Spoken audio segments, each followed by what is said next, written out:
Pagi hari ini saya akan menyampaikan firman Tuhan. Ini tema firman Tuhan ini luar biasa. Berdasarkan tema khotbah, izinkan Tuhan untuk bekerja. Kenapa harus ada kalimat izinkan Tuhan untuk bekerja? Karena seringkali dalam kehidupan kita ini kita tidak izinkan Tuhan. Betul? Kadang-kadang kita tidak izinkan Tuhan bekerja, kita izinkan kekuatannya kita sendiri. Benar? Kita izinkan kemampuan kita sendiri. Kita izinkan kehebatan kita sendiri. Padahal Tuhan itu lebih berkuasa daripada apapun. Dia yang berkuasa di langit dan di bumi. Atas semua yang hidup dan yang mati, Dia yang berkuasa. Tapi seringkali dalam kehidupan kita ini kita tidak izinkan Tuhan untuk bekerja. Kita meragukan Tuhan. Ya, kita mengandalkan kekuatan kita sendiri.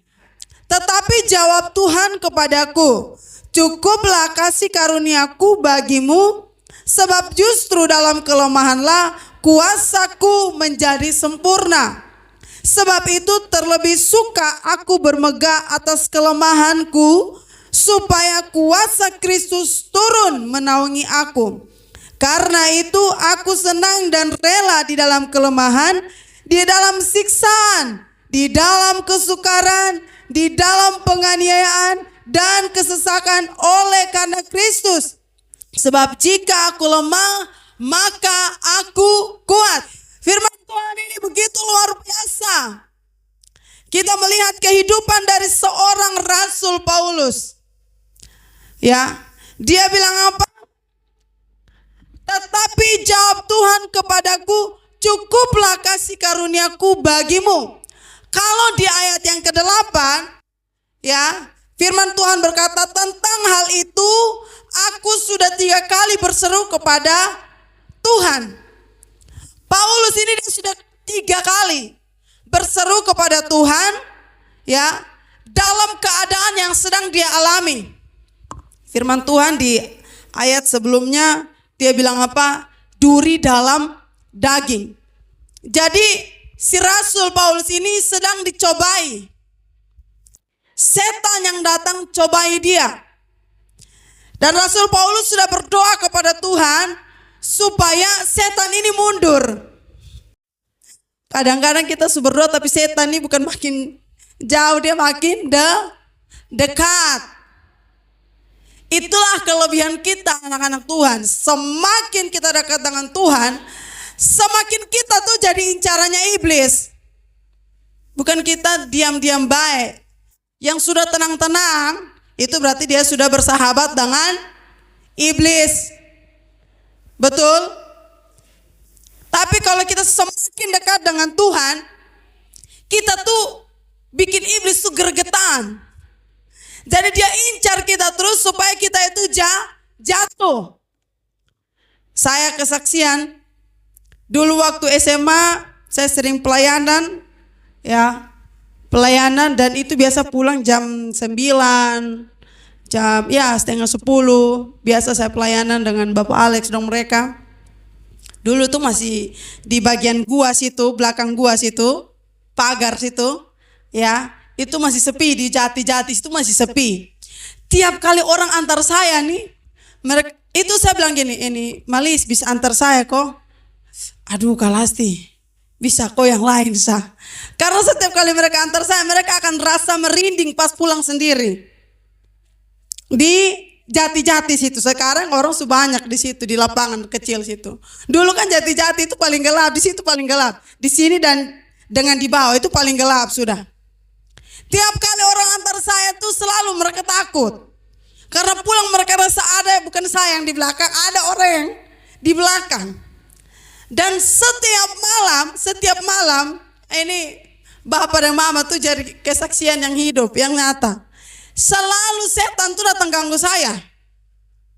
Setan datang ganggu saya tuh bukan ganggu yang ya dia mungkin bikin masalah kah supaya saya jengkel emosi. Itu terang-terangan dia muka. Terang-terangan itu asli-asli, jelas. Saya tuh bergumul. Saya bergumul setiap hari. Kenapa kok saya pelayanan? Ini setan bukan jauh, dia malah datang ganggu terus. Apalagi kalau lampu mati. Itu waktu di Leni Pukamar, saya yang takut. Oh, saya cuma kasih tahu saja. Ya, dulu. Apalagi yang sekarang Leni Pukamar itu. Itu tiap malam. Padahal saya itu baru pulang dari pelayanan. Setan tuh bukan dia datang kok mungkin dia bikin kita emosi, sehingga kita darah naik, darah tinggi. Ya, bukan rendah, darah tinggi. Kita yang dari darah rendah harus darah naik. Kenapa? Emosi, tidak. Ini dia kasih dia muka asli-asli. Siapa yang soal takut? Setan. Ya kan? Kita tanya ada orang pergi gereja, saya tetap bilang dia jalan malam-malam juga dia masih pikir panjang. Ya, Jelly kalau pulang Piteksoro kalau sudah jam 5 tuh biar saya pulang biar besok saya baru pulang. Karena jalan di situ masih rawan. Ya kan? Jadi semakin kita dekat dengan Tuhan, itu kita semakin diincar sama setan. Setan tuh kalau dia tidak mempan bikin kita pun darah naik, bikin kita pun emosi naik, dia akan kesulitan dia muka sendiri. Itu setan. Dan saya tuh sering kali begitu. Bergumul setiap hari. Siapa yang tidak capek setiap malam tuh setan datang ganggu terus. Dia datang kasih tunjuk dia penguji terus. Memang dulu juga di sini tuh pacar yang tahu ya. Ya apalagi bambu di sini ini karena sudah ada gereja. Waduh, di sini tuh ngeri. Di sini ngeri. Kita masih dulu tuh sekarang kita surame. Ya. Itu pekerjaannya iblis. Menakut-nakuti, membuat kita tuh goncang, membuat kita tuh ragu, membuat kita tuh patah semangat, tidak ada gairah, ya, membuat kita tuh ketakutan. Itu pekerjaannya iblis. Nah, semakin kita dekat dengan Tuhan, semakin kita dibuat seperti itu. Tapi kita harus menang, amin. Kita harus menang sama seperti tadi. Kita sudah menyanyi lagu lebih dari pemenang dalam bukan satu perkara toh, segala perkara. Nah, Paulus ini dia sudah berdoa terus, berkali-kali dia minta sama Tuhan supaya itu setan tuh mundur, tapi Tuhan tetap izinkan. Ya, setan tuh memang dia pekerja atau tidak ada habis-habisnya. Kalau kita lihat juga kisahnya Ayub. Tuhan izinkan supaya iblis mencobai Ayub. Ayub yang takut akan Tuhan, jujur, saleh, dia menjauhi kejahatan. Dia tuh orang bilang sempurna sudah. Harta kekayaan dia punya, tapi dia juga hidup takut akan Tuhan. Tapi tetap Tuhan izinkan iblis mencobai Ayub. Melihat hatinya Ayub. Kadang-kadang kita perlu bersyukur dengan proses, dengan pergumulan yang sedang kita hadapi, kita alami. Jadi bukan hari ini bukan hanya 1-2 orang yang di tempat ini yang mengalami pergumulan yang besar, tidak. Rasul Paulus mengalami penderitaan yang luar biasa. Dia mengalami pencobaan yang luar biasa. Ya. Tidak gampang jadi seorang Rasul Paulus. Tidak gampang. Tapi hari ini kita mau belajar dari seorang Rasul Paulus. Paulus sedang mengalami kondisi jasmani yang tidak mengenakan. Sampai ia menyebut sebuah kalimat duri dalam daging. Seperti suatu kondisi yang menyakitkan yang sedang ia alami. Dan kondisi ini memang diizinkan oleh Tuhan. Duri dalam daging. Duri itu sakit ke tidak? Sakit, betul? Duri itu sakit. Nah, Paulus itu sedang ada dalam keadaan sakit seperti itu. Ya. Tapi memang Tuhan izinkan itu terjadi. Saat kita sudah ada, ya, saat kita sudah di atas, tetap ada duri dalam daging yang Tuhan izinkan itu terjadi. Ada dalam kehidupan kita. Ya. Ada hamba Tuhan pengkhotbah luar biasa hebat, ya. Tapi Tuhan izinkan dia punya anak yang mungkin sudah umur besar tapi belum bisa bicara. Padahal orangnya hebat. Itu duri dalam daging yang Tuhan izinkan terjadi. Dalam keluarga kita, dalam kehidupan kita, dalam rumah tangga kita, ada duri dalam daging yang Tuhan izinkan itu terjadi. Ada rasa sakit, ya, yang Tuhan izinkan itu terjadi. Jadi segala sesuatu itu tidak secara kebetulan, amin. Tidak secara kebetulan. Mama Elora dengan pergumulannya, itu tidak secara kebetulan. Tuhan mau kita semakin bertekun, semakin berseru kepada Tuhan, semakin mencari Tuhan. Mengapa kita harus mengizinkan Tuhan bekerja? 2 Korintus pasal 12 ayat 9 sampai 10, ini terjemahan lain, terjemahan BMK. Tetapi Tuhan menjawab. Di ayat yang ke-8 kan Paulus sudah berseru ya, tiga kali. Lalu Tuhan jawab dia begini, aku mengasihi engkau dan itu sudah cukup untukmu. Sebab kuasaku justru paling kuat kalau kau dalam keadaan lemah. Ini ayat ini luar biasa sekali kalau kita renungkan ya. Itu sebabnya saya lebih senang membanggakan kelemahan-kelemahan saya. Sebab apabila saya lemah, maka justru pada waktu itulah saya merasakan Kristus melindungi saya dengan kekuatannya. Jadi saya gembira dengan kelemahan-kelemahan saya. Saya juga gembira kalau oleh karena Kristus saya difitnah. Saya mengalami kesulitan, dikejar-kejar, dan saya mengalami kesukaran. Sebab kalau saya lemah, maka pada waktu itulah justru saya kuat. Ini ayat luar biasa. Jadi poin yang pertama, mengapa kita perlu izinkan Tuhan bekerja atas kehidupan kita? Yang pertama, Tuhan tahu apa yang pantas kita terima. Amin. Tuhan tahu. Kalau saya mungkin tulang butuh uang, saya kasih tulang barang, berarti itu tidak pantas, ya, tidak sesuai dengan sasaran, tidak sesuai dengan kebutuhan. Kenapa kita perlu izinkan Tuhan bekerja atas kehidupan kita? Karena Tuhan tahu apa yang pantas kita terima. Manusia mungkin salah tafsir, bisa. Dia bisa salah memprediksi keadaan kita, tapi Tuhan tidak pernah salah. Tuhan tidak pernah salah memprediksi keadaan saya. Ya. Pergumulannya, ya, tulang Roy dan Tante Adel itu luar biasa. Tapi kemarin indah pada waktunya. Tidak lama, ya, tidak juga terlalu cepat.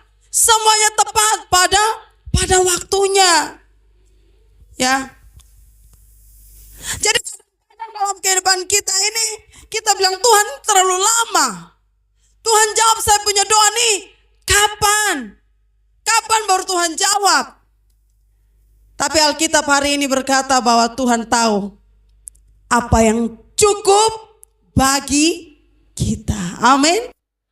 Firman Tuhan luar biasa. BMKG ya, yang prediksi cuaca. Itu saja bisa salah prediksi. Bisa sedikit meleset, tapi Tuhan tidak pernah salah. Jadi mesti izinkan Tuhan bekerja, amin. Karena dia tidak akan pernah salah. Apa yang kita butuhkan itu selalu tepat. Dia berikan kepada kita, selalu sesuai. Makanya Alkitab berkata, tetapi Tuhan menjawab, aku mengasihi engkau dan itu sudah cukup. Jadi Tuhan itu tahu apa yang Paulus butuhkan. Amin. Paulus tidak butuh untuk Tuhan kasih keluar dia dari itu masalah. Tuhan melihat bahwa Paulus tidak membutuhkan saat itu dia terlepas. Ya. Tetapi yang Tuhan lihat bahwa saat itu Paulus sehingga dia kuat dan dia mampu jalani proses yang Tuhan izinkan itu terjadi. Amin. Kadang-kadang Tuhan izinkan itu terjadi, Tuhan tahu, oh ini dia memang butuh ini. Amin. Dia butuh itu. Sama seperti Pak Paulus Wiratno bilang toh, mama-mama kalau dia ada jengkel, dia ada marah, dia cerita, itu memang dia hanya butuh untuk didengar. Tidak perlu kasih solusi, betul tidak? Iya toh Mama Elorea. Kalau kita ada emosi, kita ada marah-marah tuh, lebih bapak-bapak diam-diam sah. Ibu-ibu tuh dia tidak perlu solusi karena dia tahu apa yang harus dia lakukan. Yang dia butuhkan cuma didengar, itu sudah cukup. Begitu. Jadi ibu-ibu tuh paling jengkel kalau bicara lalu suami-suami atau bapak-bapak tidak dengar. Itu mereka paling emosi. Karena wanita tuh hanya butuh didengar. Ya Pak Paulus Wiratno omong begitu. Oh iya betul juga ya. Makanya ibu-ibu pun kata-kata tuh lebih banyak daripada suami-suami bapak-bapak. Ya, kebutuhan orang tuh beda-beda dan Tuhan paling tahu itu. Jadi hari ini firman Tuhan datang kepada kita, kita harus sadar. Oh ternyata kita perlu izinkan Tuhan bekerja. Karena yang pertama, dia tahu apa yang pantas kita terima. Sekalipun ada penderitaan, masalah yang kita alami, percaya itu memang pantas kita terima. Amin. Itu pantas. Paulus saja dia mengalami penderitaan yang luar biasa. Dia tahu bahwa memang dia layak terima penderitaan ini. Sampai dia bilang apa? Karena itu aku senang dan aku rela. Paulus bilang begitu. Dia rela dalam penderitaan. Nah kira-kira kita bisa ambil bagian kehidupannya Paulus atau tidak? Kita menjadi orang-orang yang rela. Ya, saat ini kalau kita dalam pergumulan, masalah yang Tuhan izinkan itu terjadi, memang Tuhan tahu bahwa kita masih kuat. Amin. Firman Tuhan bilang pencobaan-pencobaan yang kamu alami tidak melebihi kekuatanmu. Kembali lagi, Tuhan tahu bahwa kita kuat, kita mampu. Ya, kita adalah orang-orang yang terus berjuang. Tuhan tahu itu. Jadi hari ini yang pertama, tidak boleh kita lemah. Kita izinkan Tuhan bekerja karena dia tahu apa yang terbaik dalam kehidupan kita. Pergumulan hidup sering dipakai oleh Tuhan untuk membentuk iman dan pengharapan kita kepada Kristus. Sebab itu jika kita mengalami pergumulan, jangan mengeluh. Katakan, Tuhan tahu. Amin. Yang kedua, mengapa kita perlu mengizinkan Tuhan bekerja atas kehidupan kita? Yang kedua, jika Tuhan yang bekerja atas kehidupan kita, maka kita tidak menjadi orang yang sombong. Coba semua bilang, jangan sombong. Ya, kenapa Tuhan harus bekerja atas kehidupan kita? Supaya kita jangan jadi orang yang sombong, tapi kita jadi orang yang rendah hati, yang membutuhkan Tuhan. Ayat 9 dalam versi Alkitab yang hidup dikatakan, setiap kali ia berkata tidak, tetapi aku menyertai engkau, hanya itu yang kau perlukan. Kuasaku dapat diperlihatkan dengan jelas di dalam orang yang lemah. Sekarang saya bergembira dapat menjadi pernyataan yang hidup dari kuasa Kristus dan bukannya memamerkan kuasa dan kecakapan saya sendiri. Jadi Paulus ini diizinkan Tuhan untuk punya duri dalam daging supaya dia jangan sombong. Dia merendahkan diri. Kenapa ayat ini muncul? Paulus tuh sedang dapat penglihatan bahwa dia tuh diangkat Tuhan. Ya, ke sorga bagian apa? Tingkat yang ketiga. Wow, ini luar biasa. Paulus diangkat Tuhan, dia dapat penglihatan. Ya, bahwa dia diangkat oleh Tuhan. Tetapi Tuhan izinkan dia mengalami pencobaan ini supaya apa? Dia jangan sombong.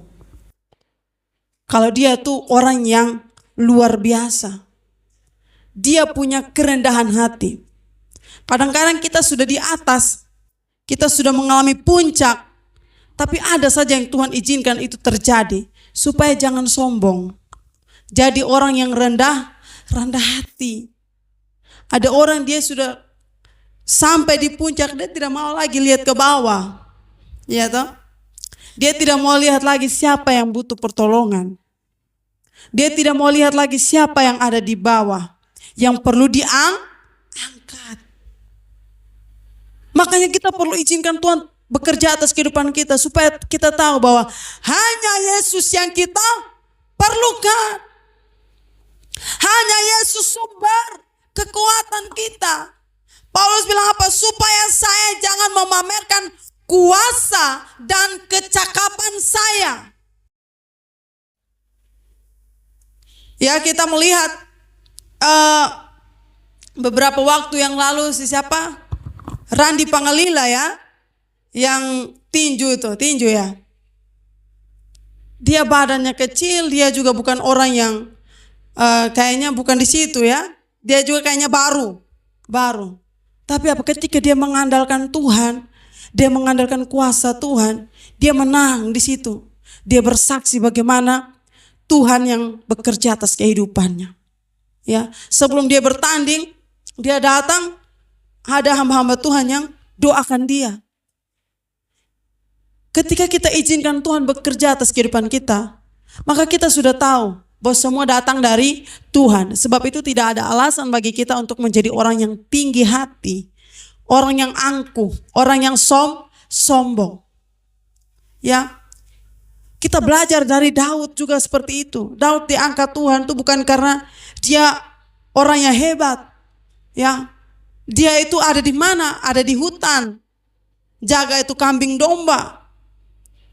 Orang di hutan, orang tidak pandang dia, orang tidak kenal. Yang orang kenal itu orang yang di dalam saja, orang yang di kota. Orang-orang besar, Daud tidak.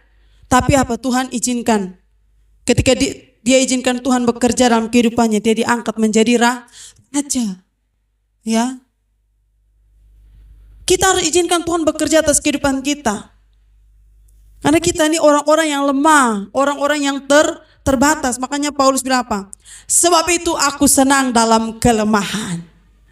Kalau hari-hari ini kita sedang mengalami kelemahan, bersuka cita, senang. Kenapa? Itu menunjukkan bahwa kita memerlukan Tuhan. Kalau hari ini kita dalam pergumulan, dalam keadaan yang tidak mengenakan hati kita, ya, mari kita sadar bahwa hidup ini perlu Tuhan. Kita butuh Tuhan. Dalam segala hal kita perlu Tuhan. Makanya kalau kita dalam kelemahan, mengucap syukur. Tanda bahwa kita butuh Tuhan. Dalam keadaan kita kekurangan, mengucap syukur. Tanda bahwa kita butuh Tuhan. Ya. Izinkan Tuhan bekerja atas kehidupan kita. Paulus berkata bahwa saya tidak memegahkan diri. Saya tahu Tuhan izinkan ini terjadi supaya saya tidak menjadi orang yang sombong. Ciri-ciri orang sombong itu apa? Tidak butuh Tuhan. Ya, merasa kuat, hebat, mampu. Ya, tidak butuh orang lain. Itu orang yang sombong. Orang sombong itu tidak akan jadi apa-apa. Ya. Firman Tuhan berkata, Alkitab berkata, dalam Amsal, kesombongan mendahului kehancuran. Coba lihat, periksa saja, cek saja. Orang sombong itu cepat hancur. Tapi orang yang rendah hati itu dia akan terus bertahan. Ya. Jadi jangan menjadi orang yang sombong. Yang ketiga, jika Tuhan bekerja atas kehidupan kita, maka kita akan melihat kuasanya yang nyata. Ketika kita izinkan Tuhan bekerja atas kehidupan kita, maka kita akan lihat kuasa Tuhan. Makanya Paulus bilang apa? Setiap kali ia berkata tidak, tetapi aku menyertai engkau, hanya itu yang kau perlukan. Kuasaku dapat diperlihatkan dengan jelas di dalam orang yang lemah. Jadi saat kita lemah, saat itulah kita harus melihat kuasa Tuhan. Amin. Saat kita bimbang, saat itulah kita harus melihat kuasa Tuhan. Jadi bagaimana supaya kita mau melihat kuasa Tuhan? Ya saat kita mengalami kelemahan, kita membuktikan bagaimana kuasa Tuhan itu nyata dalam kehidupan kita. Kita baca firman Tuhan, ya kan? Yang membutuhkan Tuhan itu siapa? Orang-orang sakit, orang-orang lemah. Nah kita ini orang-orang yang lemah, yang membutuhkan Tuhan. Bukan orang sehat yang membutuhkan tabib, tapi orang sakit supaya ia disembuhkan. Jadi hari ini mari kita izinkan Tuhan bekerja atas kehidupan kita. Ketika Tuhan bekerja atas kehidupan kita, maka kita akan melihat kuasa Tuhan menjadi nyata. Ya, jangan Om Luis begini-begini, tapi bisa berdoa untuk orang dan orang bisa sembuh. Itu kuasa Tuhan menjadi nyata. Wih, bukan pendeta besar kok bisa berdoa untuk orang sakit lalu sembuh. Nah itu, dalam kelemahan itu yang kita akan melihat kuasanya menjadi nyata. Jadi orang, Alkitab bilang apa? Terheran-heran dengan perbuatannya Tuhan. Karena Tuhan bisa pakai orang yang bodoh bagi dunia untuk menyatakan kuasa Tuhan. Siapa saja bisa Tuhan pakai. Ya seperti baru-baru ada undangan masuk kepada pendeta Petrus Peong STH. Wih saya kaget. Saya kaget. Wih luar biasa. Itu toh orang mengakui beliau sarjana teologi STH. Saya juga kaget. Wih ini ada gelar besar-besar STH di sini. Kenapa? Kenapa sampai orang bilang beliau STH? Karena mungkin gaya bicara, ya, sampaikan firman, pergaulannya. Jadi orang lihat kita orang-orang yang berpendidikan, sekolahnya tinggi. Itu yang sering Bapak Gembala ajarkan kepada kita, khusus juga kepada saya. Ya, dan itu Alkitab sendiri katakan, dengan siapa kamu bergaul itu menentukan hidupmu. Amin. Dengan pencemooh kita bergaul, kita juga jadi pencemooh. Dengan orang pintar kita bergaul, sekalipun kita ini tidak tamat SD, tidak tamat SMP, tapi orang tahu oh dia juga sama juga. Dia S1, itu juga S1. Ya toh? Kuasa Tuhan tuh jadi nyata atas orang-orang yang lemah.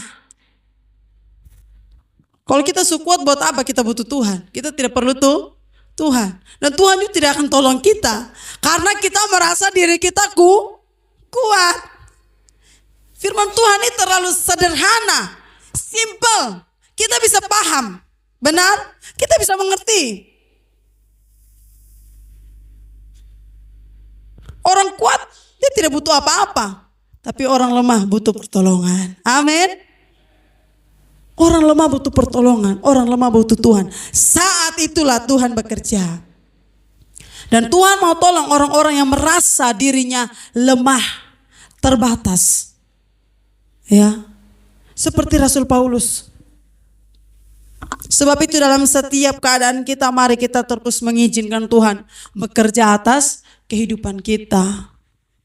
Setiap keadaan kita dalam segala hal, dalam kehidupan kita, izinkan Tuhan bekerja. Amin.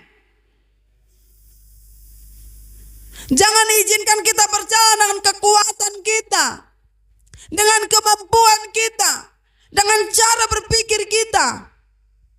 Karena kita terbatas, kita tidak mampu menjangkau segala sesuatu.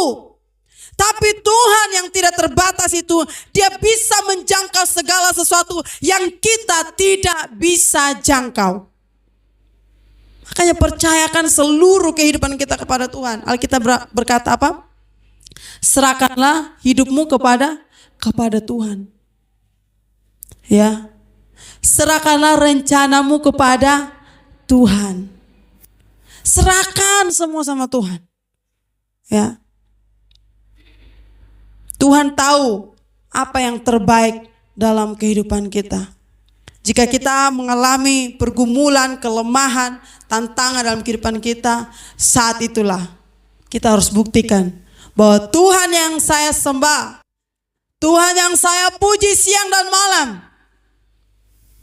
Dia berkuasa untuk melakukan perkara yang ajaib atas kehidupan kita. Ya, saya mendengar kesaksian dari Ibu Debbie Basjir, bagaimana pergumulan kehidupannya.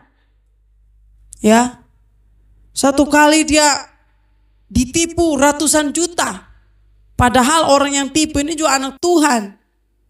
Ya, ini dia mau bangun studio, ya, untuk dia bisa pelayanan. Tapi apa, uangnya habis, diambil orang. Dia sampai WA terus, sudah kontak terus ini orang. Terakhir dia ditegur oleh Tuhan, dia WA ini orang. Dia bilang begini, saya maafkan semua kesalahan kamu, saya lepaskan semua kesalahan kamu, ya. Urusan saya dengan kamu sudah selesai. Urusan saya dengan Tuhan juga sudah selesai. Ya, ini karena ini persoalan mengampuni nih, sudah selesai. Sisa urusan kamu dengan Tuhan saja. Udah selesai. Dia tidak kontak lagi. Sekalipun kita kalau WA dengan orang yang bikin kita jengkel begitu, kita WA begitu, nanti kita baca ulang lagi. Kita mau lihat itu orang berespon seperti apa, ya toh. Apalagi kita WA panjang lebar sudah dengan hati yang tenang, ya, baru deket tidak balas, itu kita rasa-rasa mau tede dia lagi. Ya, Ibu Debbie Basjir, dia kesaksian Ibu Debbie Basjir tuh. Dia bilang, saya ini berusaha untuk buka lagi, mau lihat dia respon apa. Kira-kira mungkin dia bilang, oh tunggu ibu, saya ganti uang ke apa ke tidak. Ini ratusan juta, bukan uang sedikit. Akhirnya dia ambil keputusan, sudah saya hapus semua. Dia hapus semua chat dengan itu orang yang ambil dia punya uang. Beberapa hari kemudian ada orang telepon Ibu Debbie. Ibu, ini mobil ada tipe begini. Maukah kami mau antar, tolong kirim alamat. Bukan dari itu orang, dari orang lain yang memang Tuhan utus untuk datang memberkati dia. Jadi memang pergumulan kehidupan kita, kelemahan yang Tuhan izinkan itu terjadi, itu bukan secara kebetulan. Tuhan mau tunjukkan kuasanya, amin. Tuhan mau tunjukkan perbuatannya begitu ajaib. Kita tidak usah jauh-jauh, ya. Kami sedikit kesaksian, Om Yulis, kami ini jemaat begini tapi luar biasa. Orang melihat bahwa sekalipun kami sedikit tapi ada rumah Tuhan yang luar biasa berdiri di tempat ini. Ini pekerjaan Tuhan yang luar biasa, membuktikan bahwa Tuhan itu Tuhan yang berkuasa. Saat COVID, orang lagi susah-susahnya, lagi lemah-lemahnya, gereja ini berdiri. Ini pekerjaan Tuhan yang begitu luar biasa. Gereja, bukti fisik, bukti nyata ini saja, ini sudah menjadi satu penguatan atas kehidupan kita, bahwa Tuhan bisa bekerja atas kelemahannya kita. Kekurangannya kita tuh Tuhan bisa bekerja di situ. Asalkan kita izinkan Tuhan. Kalau kita tidak izinkan Tuhan, maka kita tidak akan bisa melihat pekerjaannya Tuhan. Tapi kalau kita izinkan Tuhan bekerja, maka Dia bekerja. Amin. Kadang-kadang kita menghalangi pekerjaannya Tuhan dengan apa? Dengan pikirannya kita. Ya. Kita membatasi pekerjaan Tuhan dengan apa? Dengan tingkah laku kita, perbuatannya kita. Kita batasi Tuhan. Padahal sebenarnya Tuhan tidak terbatas dan Dia bisa bekerja dalam setiap keadaan kita. Jadi hari ini Bapak Ibu Saudara sekalian, firman Tuhan yang saya sampaikan kepada kita semua, mari kita izinkan Tuhan bekerja. Amin. Kenapa kita harus izinkan Tuhan bekerja atas kehidupan kita? Pertama, karena Tuhan tahu apa yang pantas kita terima. Yang kedua, supaya kita tidak menjadi orang yang sombong. Dan yang ketiga, kenapa kita izinkan Tuhan bekerja atas kehidupan kita? Supaya kuasa Tuhan menjadi nyata. Kalau mau lihat Tuhan bekerja atas kehidupan kita, izinkan Dia yang bekerja atas kehidupan kita.